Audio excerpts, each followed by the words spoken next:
Welcome guys to the very first video on this channel. My name is Dave, also by the name of Tracks Online, and I'm going to go deck profile for the Vulnerable. And the reason why I will do this as my first deck profile is since I played this deck at PCS Friends and a lot of people were really interested in it. And I already did some videos on other channels before, but I finally decided to make my own channel.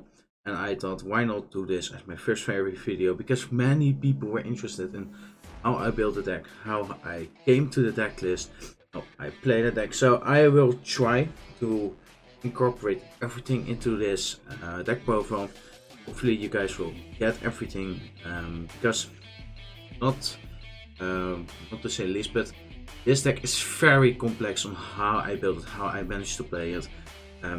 I just hope that everything that is in this video you guys understand. Of course, if you don't understand, you can always comment down below. And for the rest, I hope I don't forget anything, because that's also a really important fact. Is I think so much about the deck on how I tend to build it, but whenever I play, I try to not really play on autopilot, but because I play the deck so much in my spare time, just with friends, everything like that. I come to the idea, I come to the deck list, but it doesn't always execute as well when I try to word it. So yeah, hopefully you guys still enjoy that. For people that don't know it yet, I played this at Friends in the BCS of 2022. I didn't make a top cut, unfortunately. We had to play against Solemn's team the last round, and my teammates lost. But for the entire day, this deck went undefeated, and I'm really proud of it, because I think this deck has some potential, and it showed because I didn't read, like, I was the CP player, and the decks I faced against was not willing to scoff at, because I played against Nine Riddles, I played against Pale Moon, or that's also Nine Riddle, yeah, that's Nine Riddle. I mean Gwenblue, Pale Moon, and Oracle. I faced one of each during the tournament, and then other types of decks.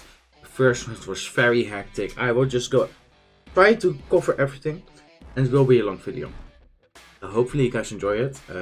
Yeah, comment down below if you have any question, because I will be happy to try and answer that, of course, because like on my other videos that I did in the past on other channels, whenever a person had a question, I just explained it everything. I really like that, because it gives also far more in-depth analysis on the specific questions you have, because I will just do it general right now.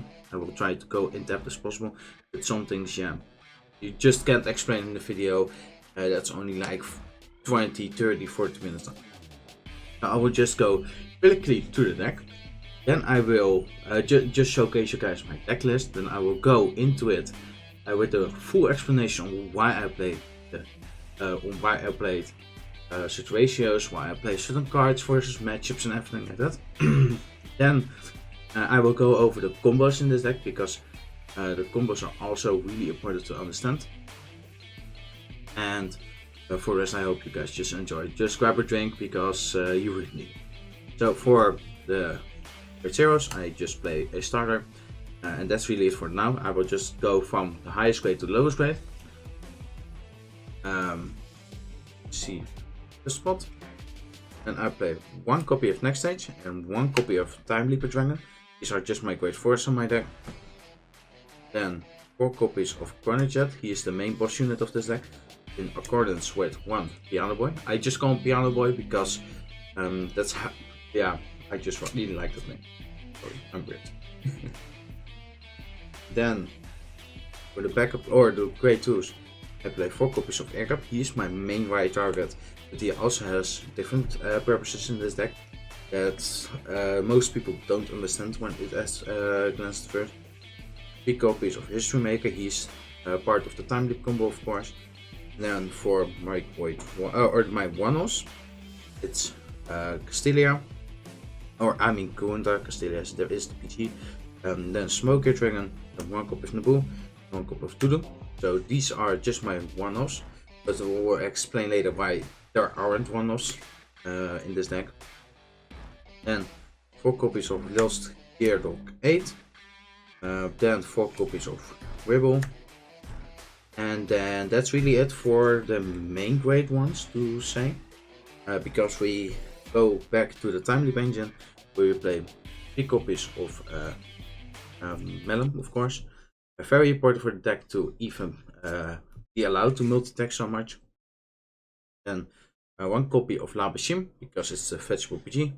1 copy of Golem, of course, for disruptive plays. Then 2 extra starters, because these are very impactful for the deck to make the combos, of course. And then for the triggers, it's 3 strike cuts, 3 stand triggers that go back into the deck to draw after being round. Then 3 draw PGs, because we already play a grade 1 PG. We cannot exceed this anymore. Then 2 copies of draws, extra draws from Tierra, so nice tank and shield. And 4 copies of Heal Guard plus the element of Trigger. So that's it for the main deck. We'll just put these aside for now, so we can go over the rest of it. That's it. And for the Stride Zone, I play 3 copies of History Build. You don't need any more than that, but you can't go any lower also. 2 copies of Ragnarok, 2 copies of Next Stage, 2 copies of Coffee, 1 copy of Cork Dragon, 1 copy of Sea Breeze, really important, 2 copies of Restaurant, 1 copy of Udu, 1 copy of Fana, 1 copy of Peril. That's it. Nothing really major about this G-Zone, I would say.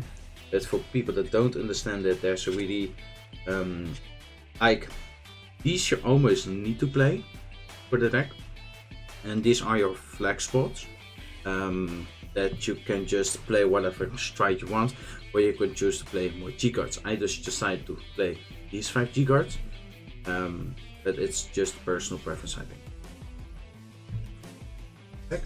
So we will now go over the deck list itself, why I blur certain cards, and how I reflect that versus the meta, of course. So when we go over the deck, yeah, Feast Starter, it's like we play the Forerunners, of course, in the form of TikTok Worker, but I really like Feast Starter more because you need to draw power in the early game. You also need that soul, but the soul is also really big. And for the fact that you gain a quick shield, of course, it's like it's such better tempo to play the Feast Starter than a GR starter that we just play Quantum as our main starter. And 1 copy of Next Stage. He saved my ass. I play mod 1, and you only need that mod 1 because he's really useful against the Oracle in the matchup, because what you have is with Quantum Dragon is when you're being rested by Ghidorah and you cannot stand anymore. Like Quantum Jet's Superior Ride skill goes around that, because you will be riding in the stand position. That way you can just discard 1, you gain a force mark every turn, you can get a reasonable Vanguard, but you only play 1 off, so you need to recycle those, so that's why you play Ripple. But what I did against the Oracle in the matchup, which I did in the Swiss rounds, is I essentially had 1, like you use this and it's being retired, and then with Ripple you send it to the bottom of the tank, so it's safe there. For you to use next turn. You're never scared that this will be damaged because it's a bottom attack due to Wibble. Use it around again, use Wibble once again, and the fact for that matchup is you essentially need to go hard draw into Wibbles. And how you do that is with, of course, air caps. You can also mulligan into it more. It's like you really need to think about how your gameplay is going to change. Because at the moment I saw it was Oracle on me, I just realized, oh shit, I need to get my Wibbles as fast as possible. And you don't spam Wibbles, yeah, in the sense that you use, like if you have, for example, 3 in your hand, don't use 2, discard 2 for next stage. It's a nice plus, but it doesn't win you the game. What I just did is I went into this 4 times, I had 6 markers under my Chronicent, and at some point he just lost. But what the insane part about that matchup is that I was GSS stuck on grade 2. He strode onto my grade 2. Then I was really in the backseat at the moment. I was already like, think on high damage. And what essentially happened is he went into 4 Great Horror Strikes. He didn't even kill me. Then I will go into my final kill turn, and then he Miracle OT. So he isn't dead anymore, or like he is safe from death, of course, because my entire deck was only normal units. So what I just did is past turn, I had 3 cards in deck, sent 1 card back with Warfana, because what I just did is G card into Warfana, sent a normal unit from my field to the bottom of the deck, search my deck for Great Zero, didn't search anything, so I had 4 cards in deck, just swing with Chronojet, it was GG because it was already 87 or 78k. That's why you play the next hit. You can still recycle it, play it a lot of times, but you really need it for the Order Economy matchup. That's the main point of this card. For the rest of the matchup, it's essentially a dead card. You can also combo it with Clockwork Dragon, which you saw in the G zone, but it's only when your hand is filled with Urbortars, with Madams, of course, and you don't have any other time pieces. So that's 1 copy of next stage. Then for the other great form, it's Time Leap Dragon, and he's really important when you go first, because when you go first, you can make multiple decisions. Either you just do the wider play, you search your deck for any grades, or send 1 card from your field back to the deck, which usually will be Wibble. You search your deck for a higher grade, you attack with it, and you take out your opponent with pressure. Then you have 2 markers for your first strike turn if you survive their first strike. And that's really important, because then with 2 force markers you're almost guaranteed to kill, especially when you have G carded. But then the thing is some strike or some decks can just kill you instantly. Like Nightmare Dolls can just instantly kill you when they have 4 damage. You of course can set up a little bit, but you don't need to give them that much damage. Or you need to set up a little bit of a defensive play, but I will talk about it later. What's also really nice about Time Leaper, and why I play certain cards in this deck, is that this can search out for a Soul Blaster. That's really nice, because what happens when you search out for a Soul Blaster is you can just Soul Blast your Chronojet out, and then at the end of the turn this will be retired due to Chronojet skill, right back to grade 2. So it's the grade 2 write down play. And Gearchronic was actually the first one to use that, because of the whole Lost Legend. Before even Tavos and everything did it. And what the really nice fact about this card is that it can search any card out of the deck. If you need, for example, extra soul, you can go out in a pool. Do you want to Soul Blast and draw cards? You can use Smoke. You have so many different options. And this card you just need it as one of just to be able to do a wider play. Otherwise you will be jet screwed. But you want to play at least 2 Great Force for that little bit of consistency, because of the CPU play. Because what's really important about playing the 2 Great Force is, let's say for example you write your Chronojet. When you have your Chronojet on hand, these are just in the deck, and your opponent is playing Grade 2 game. Yeah, Chronicle is fine with playing Grade 2 game, but because what we just do, they skip the white phase. Okay, we write Chronojet, plenty of CB, like we have like sort of 2-3 CB. Right, Chronojet, we write into a Grade 4, doesn't really matter. Then we go into Sea Breeze from Artesian, still allowed of course, and then we just do stuff to pressure opponent a little bit, use Melons or the History Makers if we have the counterlist left. At the end of the turn, this will go away, because of course the strike goes away. Then, if you use a Soul Blaster, that's really important, for example Smoke here, Ripple, because Sea Breeze will allow you to discard 1. Discard triggers Wibble, you can Soul Blast out Chronojet. If you have, for example, a Grade 2 on in your soul, what you just have is that the next stage or the Grade 4 will be retired due to Chronojet skill. If this phase of PG zone, you're on Grade 2 and you have your GB life. What does your opponent want to do? Like, yeah, of course they can make some wider plays, but the fact that you now have GB live while you're on Grade 2 is just insane. With that, with how Gear Chronicle works, and you also have your Force Mark, also really important. You have your Force Mark, so man will hit for 21, your opponent's 9k, potentially a 10k base, and that's really huge. So, who do you want to play Grade 2 game? Gear Chronicle, for example, it's fine. The only thing is you need a Soul Blaster and you need to have a second Golden Jet for your either play. If you don't have a second Golden Jet, this can be risky. But that's totally up to you. And that's how I tend to play a deck, because I'm not that scared to play a grade 2 game. Fine, we will just do it, okay? But for now, that's really the ideal play. This will go just back to season, just for me a little bit organized. Then for my main boss unit, I play Chronojet.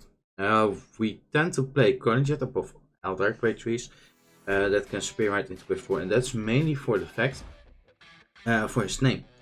Many cards that allow you to play next stage needs a Chronojet, season somewhat needs a Chronojet, Retroheld needs a Chronojet name, so that's why we tend to play it for Chronojet. The Sentinel Restrict skill is really nice against Oracle, which I talked about earlier with next stage, and that's how you tend to play that matchup. Also, you can just search it out in the battle phase in the form from Time Leap, and with that you have a little bit of a beat stick, because what you can do is 18 on its up on the market 28. That's a magic number already against your opponent, because there are not that many 20k shoots, so it's already a 2-card commitment from your opponent or IDG card. And with that, it just makes the perfect number. It's a perfect beat stick on your record, so only it costs a Counter Blast. And Counter Blast in this deck usually means 1 to 2 attacks. So yeah, you need to be a little bit restrictive on that one, but it's up to you. Then we go into Piano Boy, and he's just one of your finishers. Because what he does is you can bind the card from your hand, so it's a -1, so you need to be aware about that. And what you then can do is gain a battle door effect for the entire turn, so your opponent needs to guard with 2 more cards at the same time when they want the card from hand. But you can just put this into the background for you to gain the battle door effect. Then your opponent will most likely take a lot of damage when you go into your first strike, because they don't want to waste a lot of cards from their hand. And this is a -1. But you can use the grade 3s that you have plenty of left into your record circles for you to use Peerlock with. So you go -1, but you can use shield for your sort of back in the form of a 20k shield. And that's where Peerlock comes in, because it can make useless bodies onto the field into some shield value that you can use for defend plays. Also, this card is, let's for example you want to use it early. You can still use it later, because what you can do is use for Fana, the G card, to send it back to the deck, search your deck out for a grade 0 that you need for your upcoming turn, either TikTok work, Uvert, or whatever you need. And what you then do is just Time Leap into it once again, so you have still, like the first strike your opponent took a lot of damage, then they're forced to guard, which just cost them a lot of cards from the hand.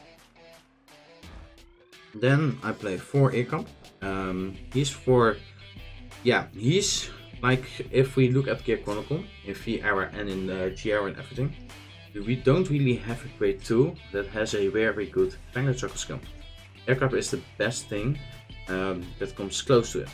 It's not only the reason why you play it, because yes, of course you can discard 1, discard reroll, make advantage, and do sort of like a pressure turn. It can also be discarded as grade 3. And how this deck works is that your grade 2s, like how most decks work, is that your grade 1s are supporters in the deck. They have supportive types of skill, and they're not really main beat sticks. In this deck, the grade 1s are the beat sticks and the grade 2s are the supporters. So discarding your grade 2s for stride, effects such as the Golden Jet, can be really handy, because you don't need this onto the field as much. You need to discard, let's say for example you have Lost Skill Lock 8, you want to search that Heal Guard, you want to discard, you need to discard the sum of grade 3 or greater. So you can go past that restriction with an Air Core. Also, if you're going against Oracon, you need quite a lot of grade 3 discards. You don't want to discard your Golden Jets because you want to ride them from your hand or do other stuff with them. And if you only play Lost Skill or the Lost Skill Lock 8, then you only have that as a discard fodder. Also your grade 4 speed, you don't want the discard your grade 4, and the grade 3 or the stride for the grids don't count. They only work when you want to stride, not when you want to spear, right? So keep that in mind. So you have 8 targets that you can discard and I didn't have an issue all game long against Oracle in the matchup to discard. Then we go into History Maker. I play it at 3. Use your main attack extender, like for purpose of attack extending for your final kill turn that you sometimes need for being in your deck, but I don't play that for. It's for the reason it's a death card in the early game. What I don't like about this card is that in the early game it's just a 9k volley onto your hand. If your opponent is playing a 10k base, you cannot really do that much. So I play it at 3 to probably see a turn with Time Leap plays that I have it on hand, but I will just mulligan it away in the early game. So just 3 copies because it's just an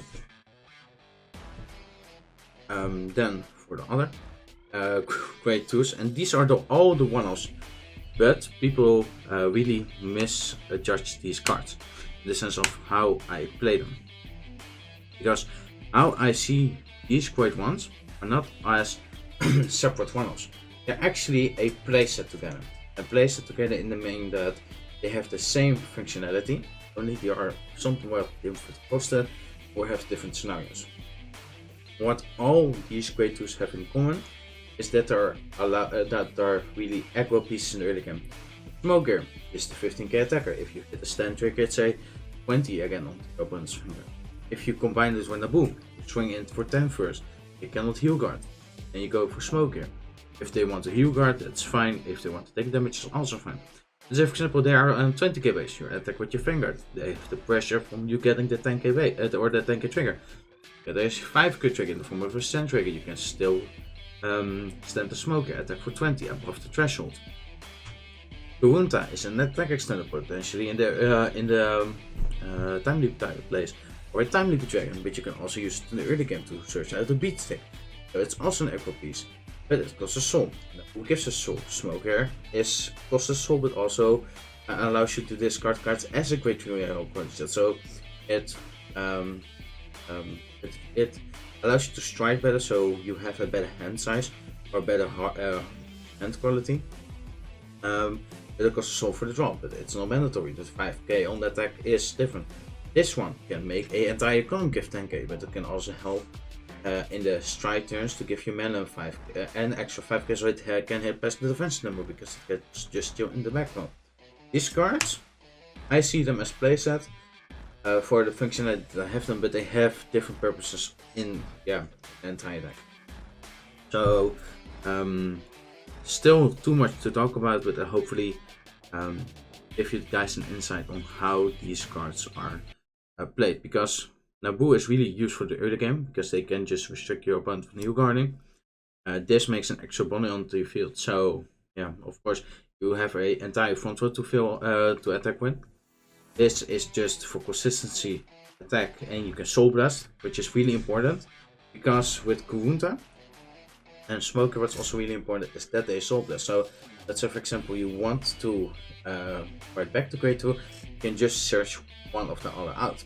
Let's say for example you damage track one, always have the other one to rely back on. So it's very consistent in the play. The only one that I like, if I would play any of these at 2, then it wouldn't work. And the reason behind it is, Dudu for example wants to be on the circle. If you don't want to have 2 on the field, that's very clunky for your combo. You only want 1 behind your melon. So why would you even play 2 if you don't have the space on the field most of the time? Smoke here, it's really good, but you only want 1, still with the same space issue. You also have some scenarios where you use his skill to strike with any card from hand, and then you would just overcome it because you don't have the space. Kurunta can make extra bodies, but also for the fact that with that extra bodies you can G-guard with Beerlock.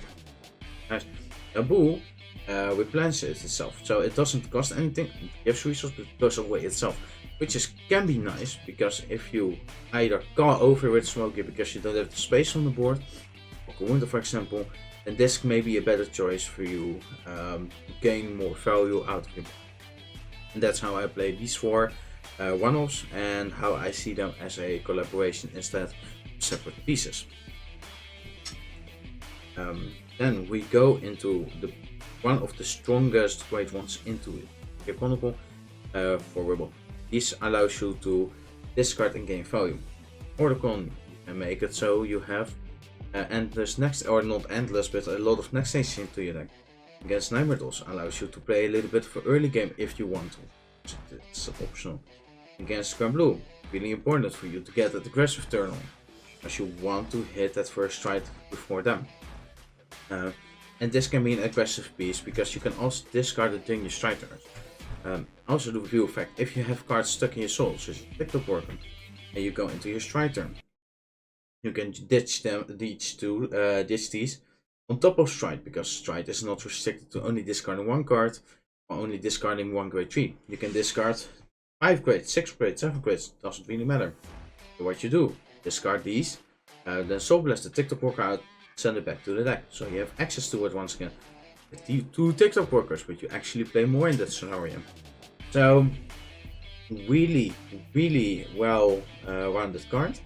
It does cost a lot of soul, but you can make the soul, because if you let's use Oblast the TikTok Workout, TikToks go back into the soul when you use it, so it's a wash in that sense. But you gain a lot of value because you drew an extra card, which is usually a wash or a +1. But it's also the fact that you have got an extra bonding on the field. You can make more timely targets with it. But if you want to have a great one onto your hand. So that's really it. Also with the PG, which I will just talk about right now. Let's say for example you go in your combo and you go onto your last attack. The last attack with Madam is only 21 or 26. So it doesn't really have a magic number. Let's say for example you just go into Lava Shim. So you want to get a PG. PG, for it's to bounce, you discard a card which will be Ribble. Ribble will be called on top of the Force Mark, which hits for 23. It is the same magic number as a 26, or it's better than 21. So in that scenario you got a PG to your hand, and you drew an extra card, and the unit stays. What do you want more? Only thing is you don't have an Ubertar onto the field, or maybe a TikTok Worker that you get off the last Melon for the setup for your next turn. So that's really it about this card. And of course you are in a PGs are really useful in this meta because you want to see a lot of them in your hand, and if you can just search one out directly from your deck, then it is very useful. Option to it. Then for competitive lost skill, okay, we play quite low amount of grade 3s that we want, right? Of course for Chronojet. So we need more consistency in that. Steam Web is more of a high roll. You can high roll more into Chronojet, but you have 30k attack onto the field. I choose to gain an 8k attacker. Or more consistency. And since you have heal guards, this card has become even more consistent than ever. Also, you have air cup, so you have plenty of this card fodder to play with. In matchups such as Nightmare Dolls, this is also really important card because you can just search out your heals, so you can either give your Vanguard more 10Ks, or you can just snipe the Leslie's away when you go into your extra home place. And that's why we go to the next card is because of color. What you can do, and what I did against Nightmare Dolls, they had 3 Leslies on the board. They didn't have anyone left in hand or anything, because one was in the damage zone. What I just did is at the beginning of the battle phase, I sniped 1 Leslie away. Then what I did is the other one I had 100, and the third one I also had 100. They didn't have any Leslies anymore, but I could also just go for the Alice's of course. But he had an Alice in rotation to call out with his strike, so it was more effective for me to go for the Leslie than for the Alice. But it's also really important because what you can do because Time Leap can't do any card from your deck, but it will be returned at the end phase. But to work around that is you go from your Overtime, you go into this Time Leap, then you draw of course your cards from your Overtime. But then the ideal play is to keep this onto the field. Time leap this once again to grade 2, so in the end phase, this goes back from the white zone, grade 2 goes back, so you have this on field. So that's how you have it on field, and then you have the count +2 ready. Sometimes the option that you have is already scary enough for your opponent to make certain plays not.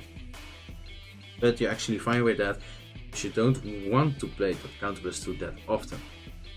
Also for the fact that it goes away from the field can be a little bit annoying, especially when you yellow. Also there's a pick for your canonical players themselves. Because when you use the count +2, you need to kill your opponent probably the next turn, because for the fact that you did just a defensive play, but you don't have really that much steam left, so you need to finish it almost in one single turn. And what also the fact is let's say for example you use the counter in the early game, and +2 on these, you only have 2 possible damage left that you can count +1. So you need to take a lot of attacks that turn, so you don't even have a follow-up turn after that, because you're on high damage and you want that counter blast. Also really important. So you need to know your matchup where you can use this, where you don't use it. So that's for you. Also, the first skill gives it sort of protection skill. Can work against somewhat of a Link Joker matchups and everything like that, to not let you lock your circles, of course. You have this on your force marker, but you can still pressure with that. Also, it's an extra discard card. It allows you to discard cards in the early game. If you want, for example, discard Wibble. It costs a soul, and Wibble costs a soul, so it's already 2 soul, but it's just an option, you don't really need it. I didn't use it in the tournament for the scenario, but it's just personal. And then 3 Melons. I played 3 copies because I already had played 3 Urotars. And in the Time Leap deck, Urotar is essentially the same as a Melon when you go into your combo turns. Yes, they do have differences, but they're so small in my opinion that I just play 3 copies of Melon, 3 copies of Urotar. But you need to see this in your combo. You cannot really start a combo without an Urotar or a Melon. It happened to me in the tournament.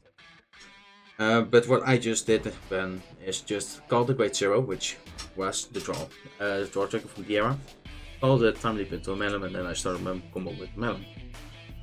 Melon is just that important. Only the issue is it's 21, so you want to have a to-do to make it 26. Yeah, so I will just explain this in the combos later into this video.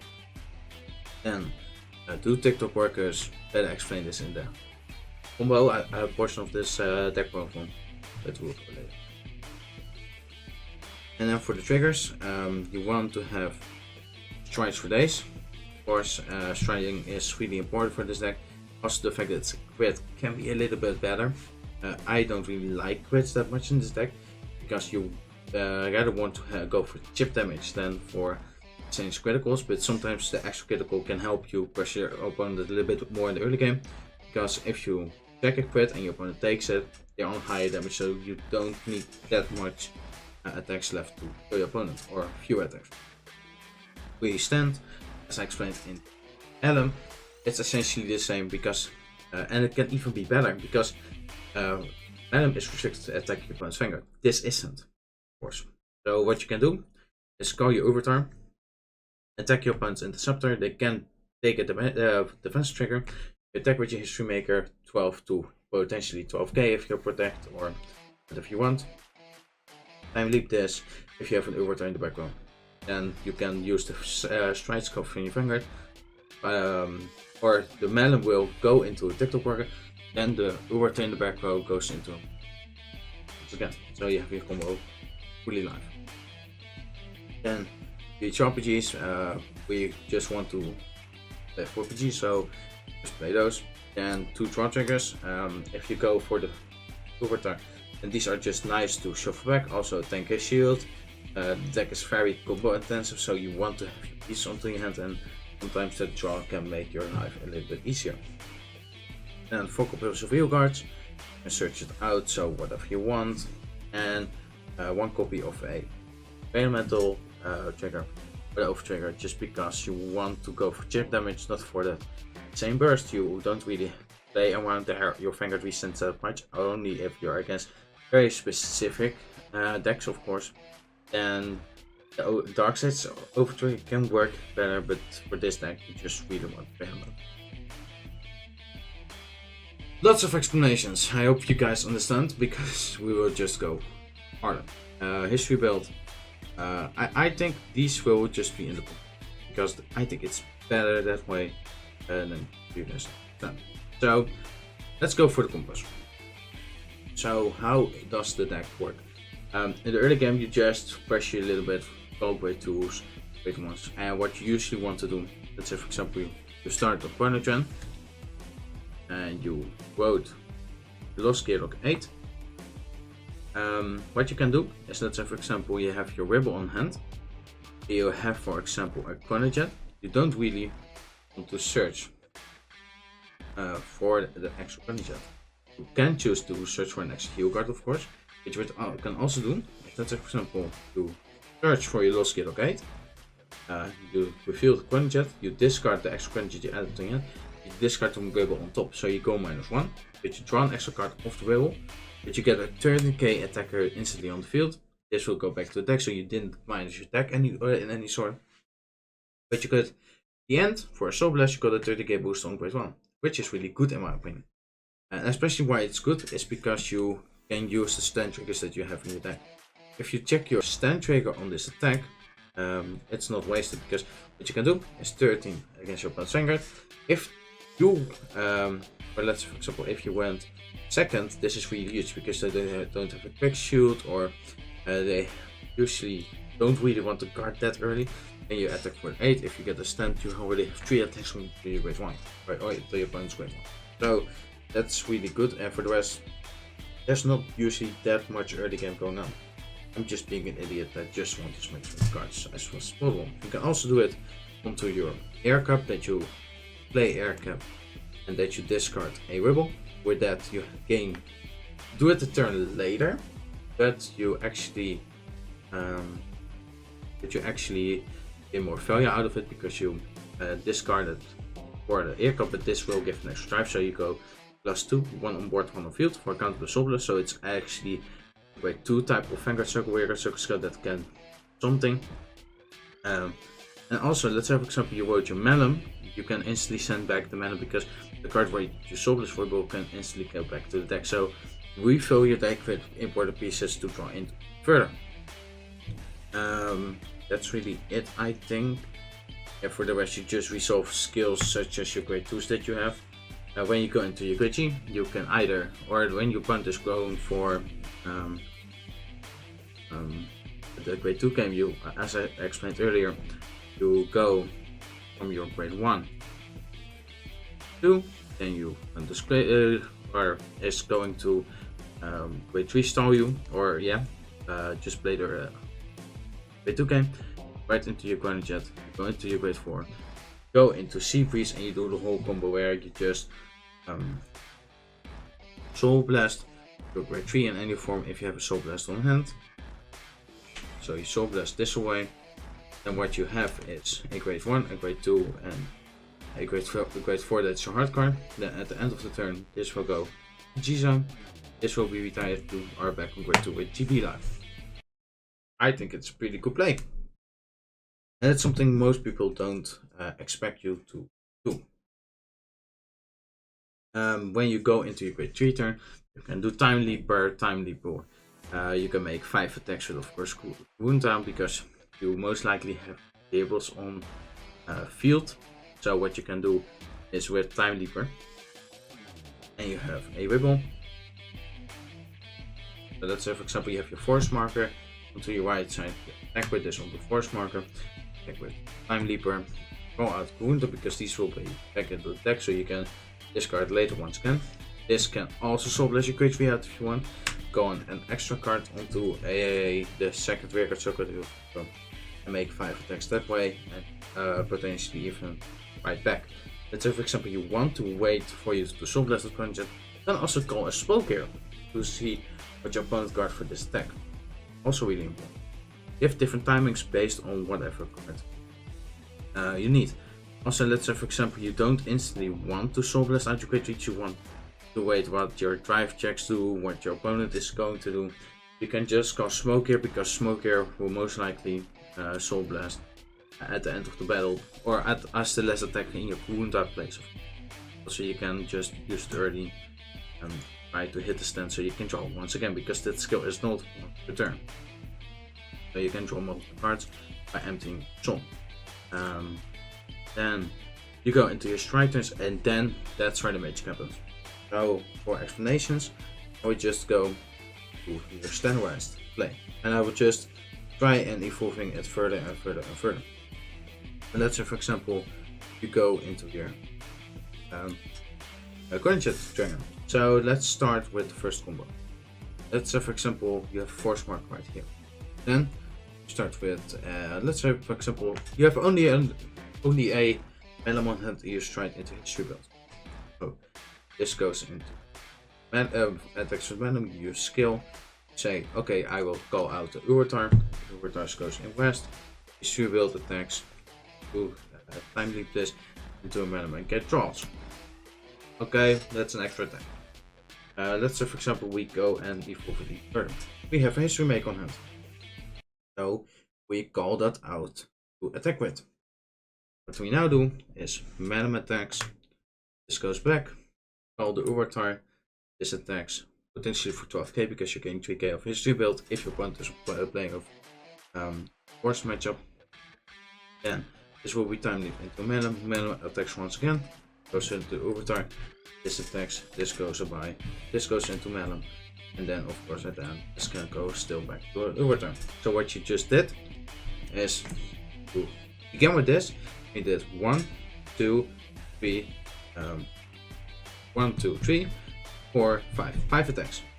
But if you check a stand trigger during the turn, you can make it 7 attacks because history maker will stand. It's not once per turn, so you can use it to get the time. And then once again, insane, right? 2 card combo, 7 attacks. But let's say, for example, we go further than that and we get a Ubertar. Let's say, for example, we start with Ubertar. You would think, oh, this is not that good anymore. What you can do is multiple things. Either also the placement is really important. Do you want to place it here? You want to play and protect. So what you can do, back with this first, gain a 21 swing off. Then this, if you think your opponent is getting a defense trick on this attack, you can just still hit your opponent because this will go back to a melon. You have your booster right here. That's for example, just go for the combos. What you do is attack for 21, boosted by the 4k immediately if you want to go for the more multi-attacks. Then this goes back to your deck and you will grab a TikTok worker out of your deck. And this attacks goes and time leaps to Ubertar, grabs the melon, melon attacks, melon, or you will use TikTok skill, goes into the soul. This will be time leap. You call out a different grade 2, you call out the grade 1, attack with history maker, time leap to Ubertar, go into your melon, do the caveat once again. Essentially, you go this goes into the Ubertar, Ubertar goes back into melon because this rebuild will do this. It's going quite fast. For me, it's already autopiloting. So let's count on attacks. So it was 1, then this 1, 2, then this 3, then goes into history maker 4. Do I keep count? 1, 2, 3. Yeah, history maker 4, 5, 6, 7. Yeah, 7 attacks. That's indeed correct. Just recounted because I was also thinking about the last number of 7. And you essentially get the stand trigger. But if you got the stand trigger, it's 9 attacks. Let's say, for example, you start with TikTok worker. Is it any different? No, actually not, because instead what you do with the first melon, instead of searching it out, you will search out your Ubertar. Previously you search out the TikTok worker. But this is actually better because you can just decide to boost onto your second attack because you need to time leap this the Ubertar. So this Ubertar goes away. You get your mana out. So it's a little bit of a different angle. But let's say, for example, this is 7 attacks. Let's say, for example, you have the ultimate elite 4. How many combos is this? This is really crucial. That's what you can do. Attack with mana. Okay, cool. And also, for you to understand how the placement is in this scenario, you want to place it always like this, because we'll time leap this one in this scenario. Let's say, for example, you go for the most multi attack. Attack with melon. Melon goes back to the deck. Then you call out a TikTok worker from your deck. Then history maker attacks. Keeps the Ubertar. A melon out. And goes into attacks. To skill. This will be time leap. It will call out a second history maker. the overtime because of the Melon skill. What you now do is attack boosted, then this will be time leap, or call this attack with this, the TikTok marker once again, to potentially call out your third history maker that you're having into your deck. That's why the 3 is the magic number. Call out an additional overtime, then this will attacks, overtime will be time leap into your Melon, this will go into an overtime, then Vanguard attacks. This will be time leap once again into your last Melon and you attack. You get stand trigger once again. How many counterblast does it cost? You counterblast every TikTok work here that you have additional, or in addition to, is an extra attack. Let's say for example you don't want to go for the extra attack or for the extra counterblast. You can also just go out, for example, a to-do to make a setup play for you to have a great 2 onto your board. You can also go for the Naboo to draw you extra cards and gain a more song. So how many attacks for these? We can just count them if you want. So we have it this. So it was 1, 2, 3, 4, 5. 1 history ring, or 1 TikTok. 6. I lost. So what you do is 1 Melon, then this is 2, goes into Melon once again, then this goes away, this makes the 4th, this makes the 5th, then this goes into the soul once again, 7th, 8th,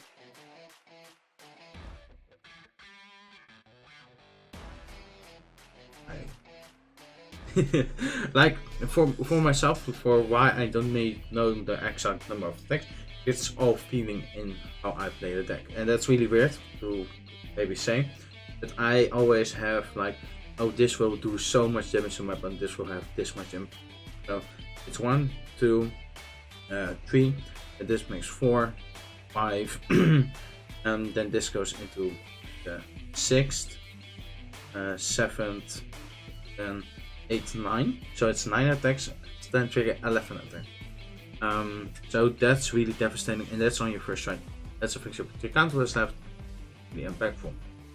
But that's for your first strike. If you go into your second strike, you can do multiple things. But the last attack, what you can also do is, for example, is do this away and just call out what I talked earlier about the Labashim, Ribble, and make your last attack Ribble. Of course, what you also have with this play is that you go quite fast through your deck, and in this form, in like your 3 history makers out of your deck, so you can't price check them. You also went to quite a lot of melons already, so you actually tend your deck by around 4 to 5 cards. Also with TikTok Walker, you can even more with your overturn. You have multiple options. This strike can be impactful, and when you go into more time leap plays, when you have more cards into each face up, then you can even do more awesome plays for you to be at your disposal. Well, because what you usually do when you have 2 cards face PG zone and you have your setup like this, you do your entire combo, and you can also just attack, time leap this, attack this goes into an overtar, for example, and time leap these 2. This will be into Piano Boy, gain your card for life. This will be into Melon. Also, it's not this is very cookie cutter. It's not like you really need your stand triggers, or you want to use your strength triggers wisely. In this scenario, you maybe want to use TikTok for later, because then it will be in rest. You can just use the stand trigger on it, and it will be a big stand trigger because it's 8k base. You give an history build, and if you let's for example second history build, your G7 life, and this will be the 11 stand trigger. It will be 16 to boost the overall. So that's really it for the normal combos. When you go into the far-fetched combos, when you have more GB life, I won't go into that because that one is so more complex. I don't even think that I can explain it without even like I can explain it, but I don't think you guys that don't play Gekon will get it instantly. I would just say try to play the deck yourself, because I already also played like a bunch, but otherwise just follow me Twitter or something like that, because maybe that's far more in depth on how I explained it. So that's really it. And for the G-Zone, it's really it for the time leap combos per se. Ragnarok Dragon also has that nice card trick. Let's say, for example, you go into your second stride, you take over a history build, and you do Ragnarok and everything. You have a Vanguard that also has Great Zero Restrict and has a Great Zero Restrict and has an extra critical.